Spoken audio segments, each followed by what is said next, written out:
someone in our Discord reminded me of the first Steam Dev Days. And I realized that that's a really good example of how Valve works when it works really well.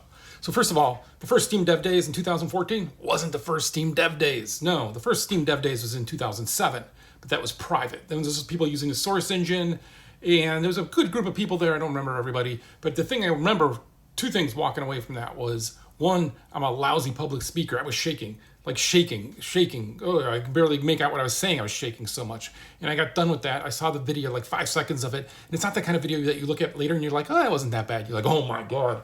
So I was like, I got to learn how to do public speaking. And so then I worked on it.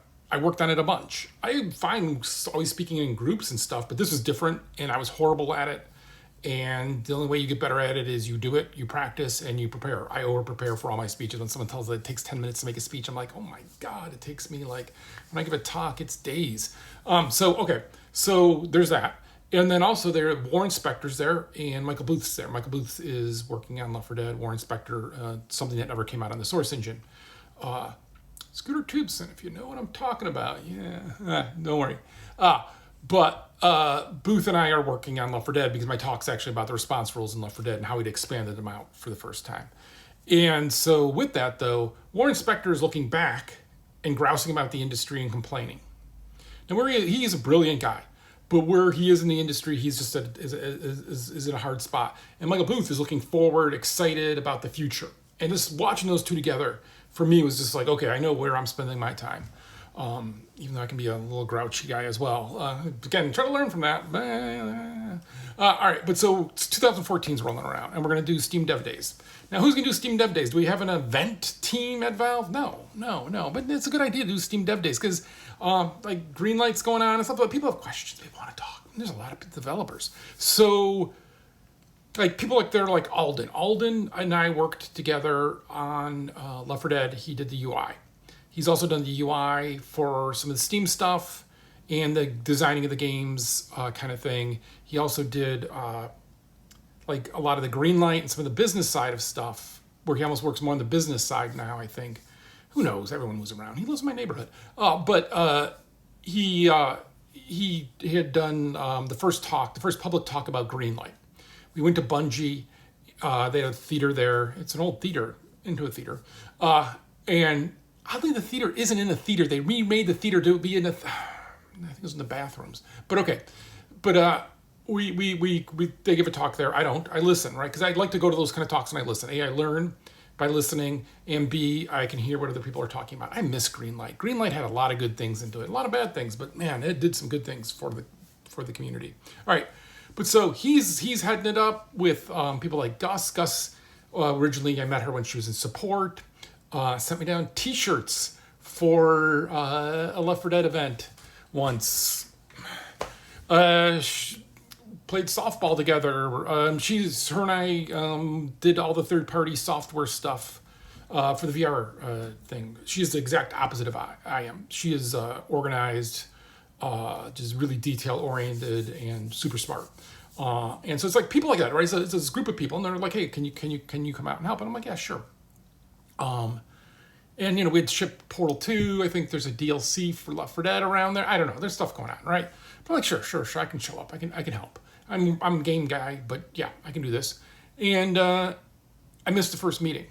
So at the first meeting, they decide three things. One, that they should have an MC. They should have someone live kind of moving the whole event because they don't know what's going to go on. They don't know the problems are going to arise. So having somebody there to just move everything around will be good. And that way you can state the obvious of like, hello, welcome, right? You would be surprised. And so there's that. 2, none of them want to be the MC because that sounds like a horrible job because you have to be there at the very break and start of the event to the very end of the event every single night. 3, I'm not there, so I'm going to do it. Like, they just voted me to do it. So I'm like, I come in, I'm like, all right, whatever. I always like being backstage anyways and being around like before it closed and open, so I'm fine with it. Whatever. I make one demand. They have the schedule for breakfast out there, and they don't have bacon for one day. It's back when I ate meat, and I demanded they have bacon every day because I got to show up. Yeah, whatever. It was fun. But so during the event then, I'm emceeing. I'm introducing Gabe as he's coming up, or like different people on the main stage. I've got a panel. Like I'm just like, I'm the party at the end of the night. I'm closing it down. Hey, you can't sleep here, kind of thing, right? Like whatever. It doesn't matter. I don't care. Like, it's a great job, right? So I'm doing whatever they need and putting in the long hours on this. Yeah, I'm crunching being an MC. But then, like, at one point, one of the engineers is talking up on the main stage, like the whole big auditorium. And that talk is fine. The Q&A starts fine, but then the Q&A veers into something that he's less knowledgeable about and just starts really going down that path. So there's a group of us in the back watching, and we're like, "Oh, this is getting off. This is getting off. Like, someone's got to tell him to stop." And everyone just looks at me and like, "Well, that's your job." So we talk about it for a second. I'm like, "All right." So I go up and I'm kind of like, "Hey, kill it. Let's go." And he does instantly.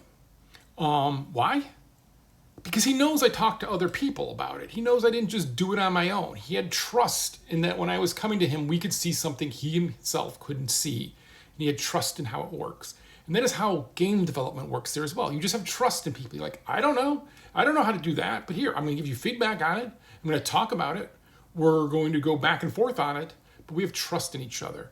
And I have, not even places I've started myself, have ever worked at a place that has that many highly intelligent, highly motivated, highly hardworking people who all just also have trust. Now, they're going to pull you aside, because that's the thing. You have no manager, everyone's your manager. They're going to pull you aside and be like, "Hey, shouldn't we? What about this? What about this? What about this?" As a project lead, that is like almost your job, is answering those questions, almost always.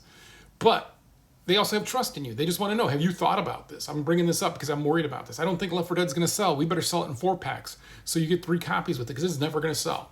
That was a real question, right? But it's like, you can have that, and you can have the faith that you can go up and say that question. And you don't have to be right, and you don't have to have your will happen. You just want to raise this up, have it be known, and then you're going to go off and be like, "Hey, I trust you with your answer. I trust where this is going." And that's really hard. And I think that's why, like, I'm going to go to lunch with someone next week that I worked with, 10 years ago, because like you have this bond that forms when you just trust people and you like working with them, and you see that, and there's like a great feeling where you're worried about something. You bring it up, and they're like, "Got it, don't worry." And then you see the output of it, and you're like, "Oh my God, that's awesome," right? And so, when people talk about like hiring interns and stuff, you can't put an intern into that situation because they don't know what to do, and then someone's got to take time managing them. Like, it's hard. It's a very high level. Out of any place I've ever worked with senior people, it is the most senior, highest level of communication and trust. And that was great. I love working there for that. That was just so much fun. It was fun being an MC. I mean, think about it. I got paid to walk around, talk, make jokes about like where to eat or not eat in Seattle, and eat bacon. That's not a bad gig. Oh, and don't eat at the Cheesecake Factory. It's horrible. If you look at their health stuff on their website, oh dear God, or P.F. Chang's. Oh my God. P.F. Chang's has a 3,000 calorie dish. Oh my, it's all sodium.